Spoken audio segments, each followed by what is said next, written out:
many people like to eat them and it's a tasty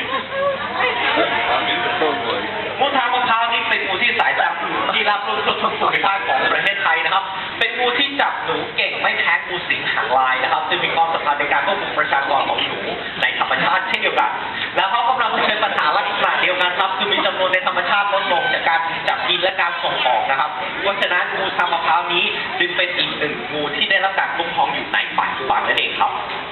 The local name of this snake is named after fire cobra or horse cobra that makes people misunderstand that this snake is venomous and dangerous. But in fact, the copperhead rat snake is not venomous and not belong to the member of the cobras. งูตัวนี้มีชื่อท้องถิ่นอีกชื่อหนึ่งว่างูเห่าฟ้านะครับหรือบางคนเรียกว่างูเห่าไฟทำให้หลายคนเข้าใจผิดครับคิดว่าเป็นงูเห่าและมีพิษอันตรายแต่จริงๆแล้วงูทางมะ